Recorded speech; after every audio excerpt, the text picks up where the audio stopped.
a new member. And he steps aside and we see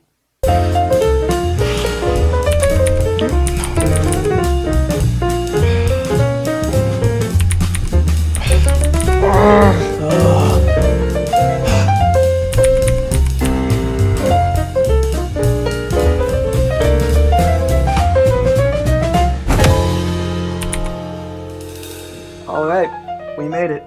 This is the last part of our 5-part series pitching my version of Titans Season 1. And where we last left off, the Titans had just broken all of the captives out of Cadmus and sort of come together really as a superhero team on their way to go save Rachel from her father and the cult. So, let's see how everything turns out. So, episode 9 is going to focus a lot more on Rachel training with the cult and her father.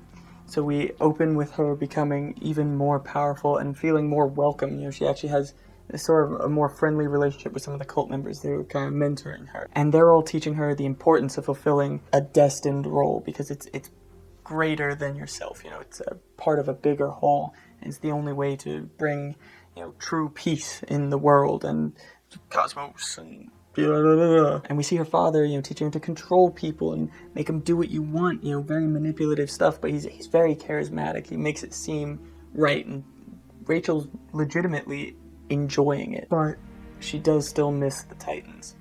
And so at night, she reaches out to Dick and kind of connects with him mentally. And he can kind of feel it as he's sleeping, but she doesn't know what she wants to say to him. And she gets scared and just cuts it off before he can get any real information. And that experience kind of shakes him. Later we see Rachel get into a dispute with one of the members of the cult. They get into an argument about her mother. Because Rachel's come to respect her mother so much. I mean, she learned that her mother died, died at her hands, saving her. And the cult member just sees her mother as a failure who abandoned the cult and the faith. And so Rachel's defending her, and it's very heated. Uses her powers to hurt that cult member. And obviously her father comes in and sees this, and Rachel realizes what she's doing, and she pulls back, and she's horrified. How could she do that to another person? But her father says, no, it's okay. It's okay. He's super pleased to see that. And he tells her, I think you're ready. And the next day, he sets up a ritualistic test, really, and brings forward that member that she got into a dispute with. And he urges her to use her powers to take over that person and take their essence out, to completely inhabit that person. And it'll kill them. It will kill them. But she will have full control of that person, and she'll take their life essence, essentially, and grow in power. But Rachel won't do it. She won't. She's like, that's wrong. I will not do it. And her father keeps pressing. She's like, no, I'm not going to do that to this person. I mean, they're on our side, right? Why would I do that? And the father backs down. Even though he's disappointed, he backs down because he doesn't want to push her away. He's like, okay, we'll get to that later. You're right, my mistake kind of thing. But he's thinking, okay, how can I get her there? And that night, at dinner, Rachel starts to realize the kind of influence her father has on the cult members. How many of them are just being controlled by him, by his powers to take over them. She goes to her bed, completely terrified, and she starts reading through the book, and she realizes that her father's goal is to take over as many people as possible, everyone, just to build his power so he can move on to the next world and the next and become more and more powerful.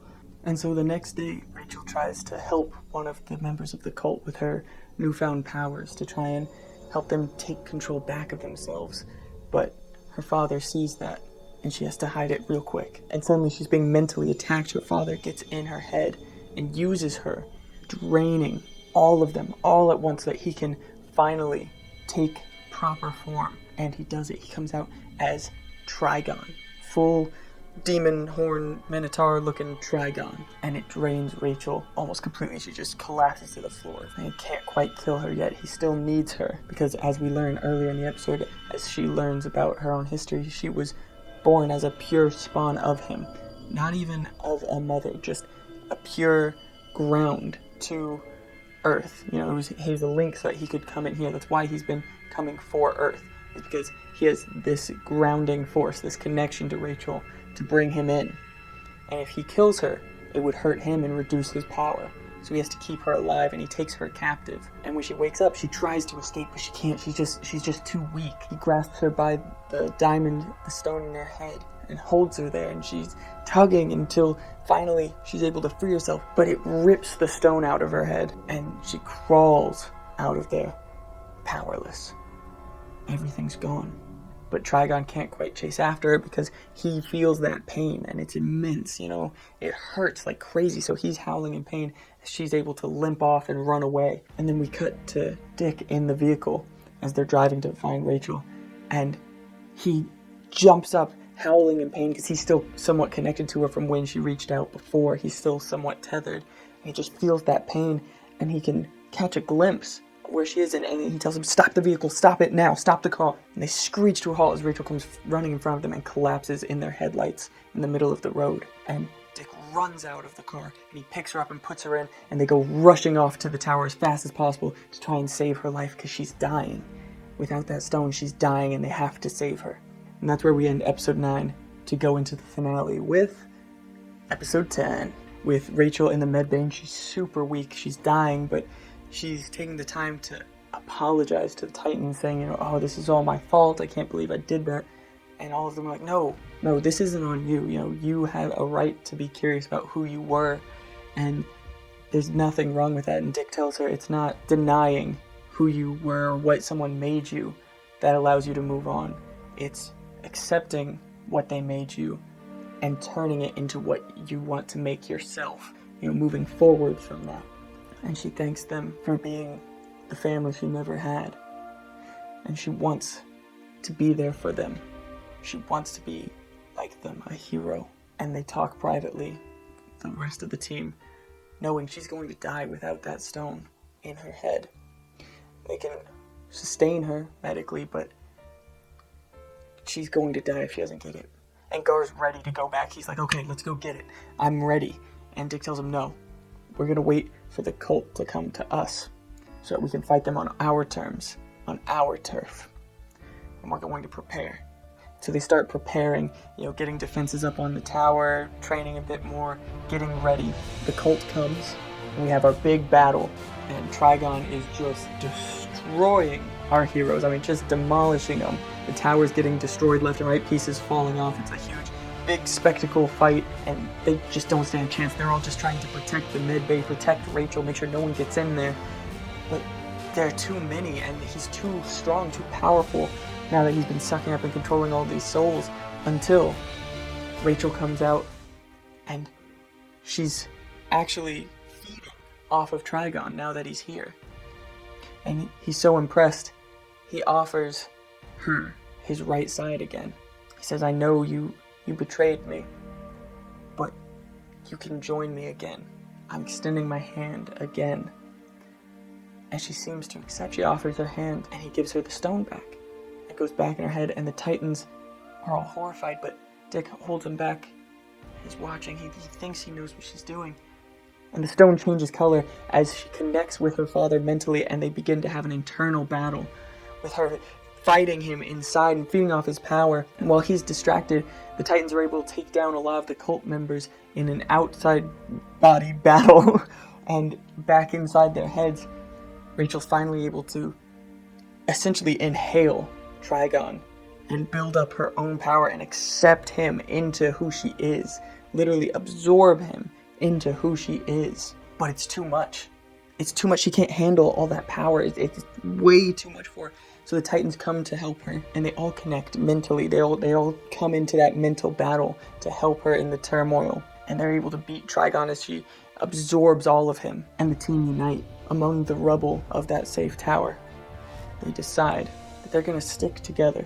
They're going to be a team. They're going to be a family. So that they can do what no other superhero has done yet. So that they can be a beacon of hope for other people to become what they want to be. And they know there are all these superpowered lost souls from Cadmus that now they can help bring into this family and help them find their way. But to do that, they're going to need to rebuild because this tower is a bloody mess. It's barely standing. So Dick goes back to Bruce and he says, "I forgive you.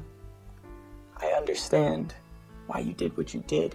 And Bruce tells him, that he's become something better than he ever could, that he's become something more than Bruce could ever make him.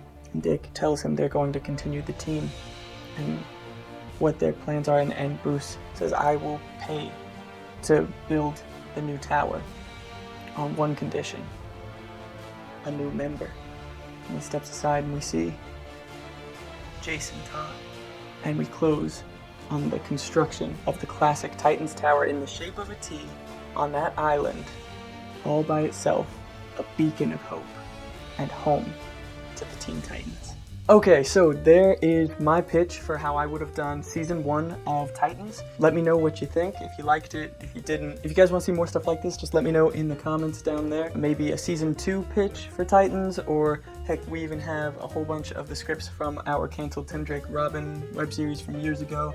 Let me know if you want us to do something with that. Alright, well, I want to say thanks again for listening to me ramble about this. But it's gotten pretty late, so I'm going to go ahead and hit the sack. Thanks again. Night, guys.